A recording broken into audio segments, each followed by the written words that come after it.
sana söylerdim, söyürdüm.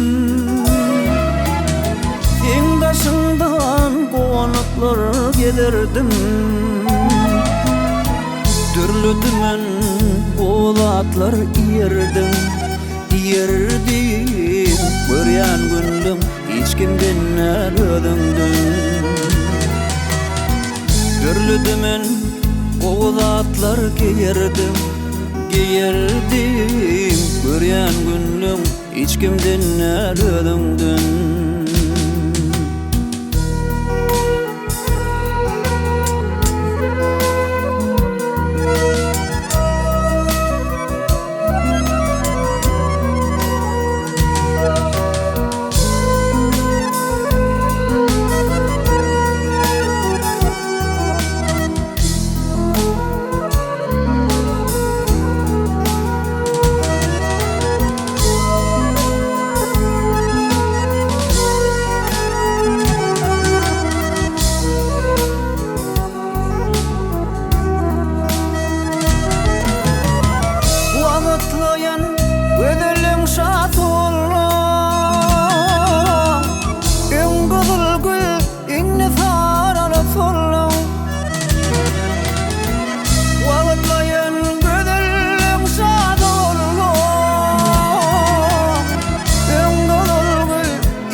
Yaş başından ağlap yetilip aldım.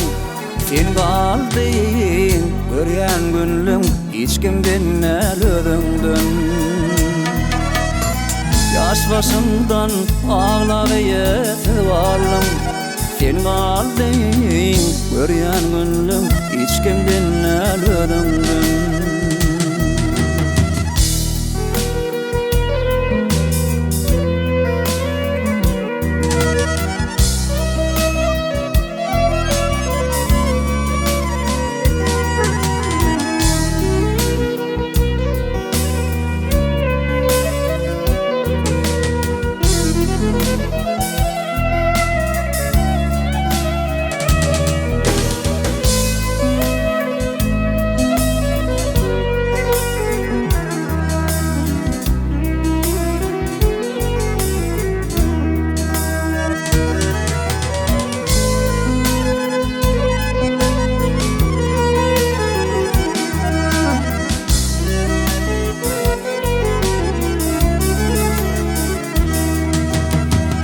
Aşık oğlan şunu yürekten aydiyar.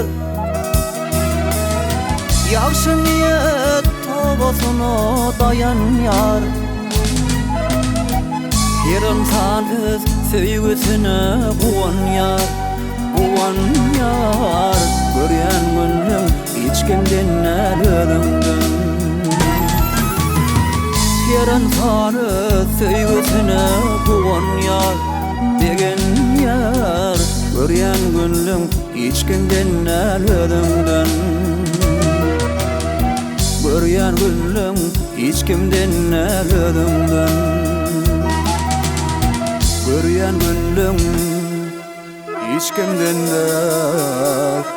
ödündüm.